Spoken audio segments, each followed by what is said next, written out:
सबसे पहले तो मैं पाकिस्तान की अदलिया का शुक्रिया अदा करूँगा और मोअज़्ज़ज़ जज साहब का शुक्रिया अदा करूँगा और जिब्रान भाई की एफ़र्ट्स का शुक्रिया अदा करूँगा कि इनकी वजह से 6 महीने के बाद कल मैं अपनी बच्ची से मुलाकात कर पाऊँगा। मैं इंशाल्लाह।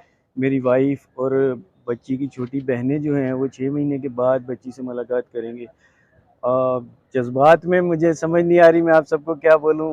यकीन करें 6 महीने हमने जिस अज़ाब में गुज़ारे हैं वो अल्लाह किसी को भी ऐसा टाइम ना दिखाए। लेकिन अब मेरा ख़्याल है कि जिब्रान भाई की एफ़र्ट्स और जज साहब का मैं बहुत ज़्यादा शुक्रिया अदा करूँगा कि जिन्होंने स्पेशली हमें परमिशन ग्रांट की कि हम कल जाएँ और एक डिटेल्ड मुलाकात करें और बच्ची का एनालिसिस भी होगा।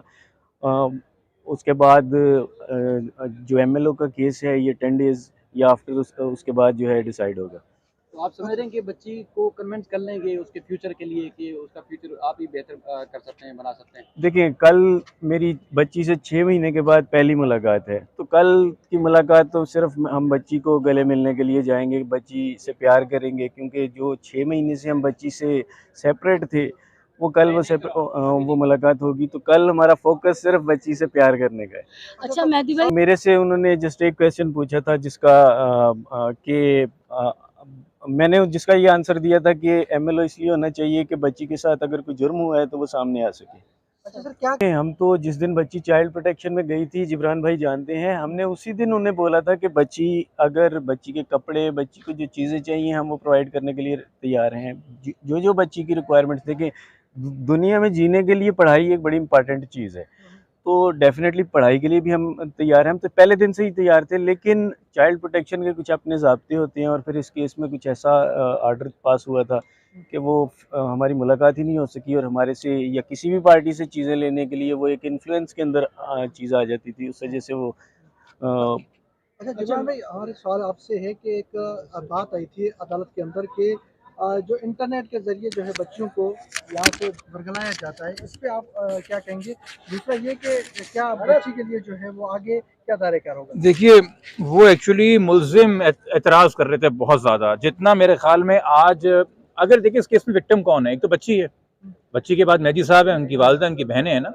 ये आज आपके सामने एक बड़े दिल का मुज़ाहरा कर रहे थे कि इन्होंने अपना ऑब्जेक्टिव जो है वो नंबर 1 ऑब्जेक्टिव वो मुल्ज़िमों की सज़ा नहीं बनाया हुआ, वो अपनी बेटी का वेलफेयर बनाया हुआ है और वो उस तनाज़ुर में उस पस मंज़र में उस मेंटल स्टेट के साथ काम कर रहे थे।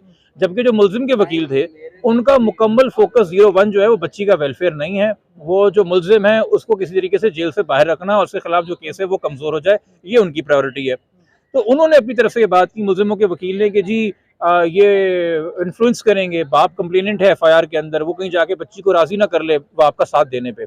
तो उस पे जज साहब ने तबसरा किया कि इंटरनेट के ऊपर राब्ता करके आपने एक छोटी बच्ची को वालिदैन के खिलाफ कर दिया और उससे आपको कोई इतराज़ नहीं है, तो कल को अगर मुलाकात करके बच्ची वालिदैन की तरफ जाना चाहती तो आपको इससे इतराज़ क्या है? ऐसा तो नहीं हो सकता कि जब आप बच्ची को इन्फ्लुएंस करें या आप बच्ची से मुलाकातें करें या उसकी जहन कशी करें तो वो सही है। और जो एक कुदरती नेचुरल रिश्ता है, अनएलिएनेबल राइट है जो वालिदैन का होता है बच्ची से मुलाकात का, वो जो है उसको इग्नोर किया जाए। और यकीनी तौर पर जज साहब या हाई कोर्ट के जजेस जो हैं वो उससे एक्सपीरियंस हैं कि इस तरह के केसेस के अंदर जो ट्रैफिकिंग वगैरह के केसेस होते हैं या बाकी केसेस हैं वहाँ पे निकाह या ये अगवा या प्यार मोहब्बत की शादी एक फरेब और डिसेप्शन के तौर पे भी इस्तेमाल किया जाता है। फिलहाल मेरिट्स ऑफ द केस के ऊपर अभी जज साहब ने मज़ीद तबसरा नहीं किया है, वो डिसाइड होगा, फिलहाल मीटिंग के हवाले से है। बट जो जरा ये डिस्कशन चल रही थी हमने उस हवाले से ये बात की है। मेरे ख्याल में ये बहुत अच्छी बात है अल्टीमेटली वालिदैन के लिए। ये तो एप्लीकेशन अपने मेरिट्स पे डिसाइड होगी, नहीं भी होती हमारे हक के अंदर तो हमारे पास सुप्रीम कोर्ट जाने का एक मौका है, वो सारे हमारे पास रिसोर्सेज हैं। बट जो मैं अप्रिशिएट करूंगा आज जज साहब की विजडम को कि फर्स्ट एंड फॉरमोस्ट उन्होंने इस बात को रियलाइज़ किया कि जो सामने खड़ा हुआ है मेहदी काज़मी वो रिस्पोंडेंट नहीं, वो एक बाप है और जो शेल्टर होम में वो एक छोटी बच्ची है और बाप और बेटी का एक रिश्ता है और इनका मिलना ये कुदरती ज़रूरत भी है, ये शरई ज़रूरत भी है, ये समाजी ज़रूरत भी है। तो उस वेलफेयर को सामने रखते हुए आज उन्होंने कंप्लीट फोकस उस पर किया है और बच्ची का एक ज़हनी एनालिसिस हो कि बच्ची किस कैफियत में है, उसको उन्होंने जिस तरह से तरजीह दी और अप्रिशिएट किया, मेरे ख्याल में ये नज़ीरे कम है। इस तरह का इन केसेस के अंदर साइकोलॉजिकल एनालिसिस आपने शायद नहीं सुना होगा, ये ऐसी नज़ीरे कम है। तो आज जज साहब ने मेरे ख्याल में उस हवाले से बहुत ही मुस्बत फैसला सुनाया है और हम अगेन शुक्रगुजार हैं और हम सीखते रहते हैं। और जजेस के पास जो पावर्स हैं, जो डिस्क्रेशन है, चूँकि ये 561 के अंदर एप्लीकेशन फाइल हुई हुई है तो इनहेरेंट पावर्स हैं हाई कोर्ट की, तो उसका वो बेहतर हक में पार्टीज के वेलफेयर के लिए बिल्कुल इस्तेमाल कर सकते हैं। तो हम शुक्रगुजार हैं आज इस फैसले के लिए जज साहब के। वैसे सर ये जुरान साहब उसके मुल्जिम के वकील की तरफ से ये मुतालबा किया गया था कि मुल्जिम भी अगर मिलना चाहे तो उसको इजाजत दी जाए, उसके लिए क्या होगा? उस पर जज साहब ने कहा था कि जी वो हम नेक्स्ट डेट पे देखेंगे। उसके ऊपर उन्होंने हाँ या ना का तबसरा नहीं कराया कि मुलाकात ज़रूरी है कि नहीं ज़रूरी है। वो जब होगी एप्लीकेशन, जब वो कोई बात होगी तो उसको उस स्टेज के ऊपर उस हवाले से हम काउंटर या चैलेंज करेंगे।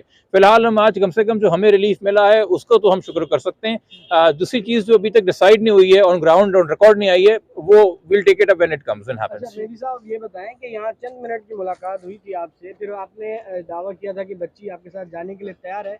अब आप कितने पुरुमीद हैं कि इस मुलाकात के बाद बच्ची आपके साथ जाने के लिए तैयार होगी? देखें, जब बच्ची का फैमिली के साथ इतना ज़्यादा डिस्टेंस आ जाता है जिस तरह आपने इस केस में देखा, तो मेरा ख्याल है कि दिमाग में और फिर दूसरी पार्टी जो है वो इन्फ्लुएंस करती है। तो जब बच्ची से मुलाकात होगी तो डेफिनेटली बच्ची के दिल में अगर कोई खौफ है तो वो निकल जाएगा ऑटोमेटिकली।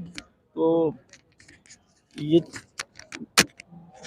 जी, तो बच्ची के दिल में अगर कोई खौफ होगा तो वो डेफ़िनेटली निकल जाएगा, क्योंकि वो 6 महीने जिन लोगों के साथ रही, वो उसको उसकी दिमाग कशी करते रहे और डेफ़िनेटली वो असरअंदाज़ हुई उन चीज़ों के ऊपर। और यहाँ पे कोर्ट, ये आप इस चीज़ के गवाह हैं कि मेरी मुलाकात 10 मिनट की मुलाकात अलाउ हुई थी, जिसमें से 5 मिनट तलाशी लेने में, और उसके बाद वो जो मुलाकात के अंदर 15-20 पुलिस एहलकार खड़े रहे, ख़वातीन भी और मर्द भी थे। तो उस मुलाकात में बच्ची अगर जाने के लिए तैयार होगी तो ये डेफ़िनेटली एक पॉज़िटिव स्टेप है। और देखिए, अब हम इस चीज़ को समझिए कि ये मकसद नहीं कल जाने का कि कल हम गए और 5 मिनट में बच्ची ने कह दिया मैं घर आना चाहती हूँ, मामला ख़त्म हो गया। एक बच्चा एक ट्रॉमे से गुजरा है, हम खुद बच्ची का साइकोसोलॉजिकल एनालिसिस बना रहे हैं। ट्रॉमे का मतलब है कि बच्चा हो सकता है इस कैफियत में ना हो इस वक्त, तो कि वो सुलझे हुए फैसले कर सके इस तरफ या उस तरफ। तो हम वक्त देना चाहते हैं। हम फिलहाल चाहते हैं जो कुर्बतें हैं, जो मोहब्बतें हैं, जो एतमाद है वालिदैन और औलाद के बीच में होता है वो, और जो वसवसे, जो झूठ उसको बोले गए हैं, जो डर और खौफ पैदा किया वालिदैन के हवाले से, वो दूर हो। वो मुलाकात से ही दूर होगा। बाकी वो अगले हफ्ते या उसके अगले महीने या उसके अगले महीने जब वो फैसला करती है, हम ज़िद या ज़ोर या ज़बरदस्ती करने नहीं जा रहे। इसलिए आज हमने अदालत से खुद कहा कि जी हमें कोई इतराज़ नहीं है, अगर कोई जज साहब मौजूद हो मीटिंग के दौरान, हमें उससे कोई इतराज़ नहीं है, क्योंकि हम बच्ची का ब्रेन वॉश करने नहीं जा रहे। हम बस बच्ची को ये बात बावर कराने जा रहे हैं कि तुम्हारे वालिदैन जिंदा हैं, वो तुमसे आजीवन मोहब्बत करते हैं, हमेशा मोहब्बत करते रहेंगे और तुम्हारा भला चाहते हैं। मुलाकात ये वन टाइम होगी या देखिए, कल एक मुलाकात है, उसके बाद जज साहिबा से ही कहा है कि वो रिपोर्ट जमा है फर्दर मुलाकातों के हवाले से। और फिर आपको ये भी पता है कि जो ऑलरेडी मैटर चल रहा है ट्रायल कोर्ट के अंदर विजिटेशन का, गार्डियन का, उसका इससे कोई लेना देना नहीं है। वो एक सेपरेट इशू है ऑल टुगेदर। ठीक है, थैंक यू। ठीक है।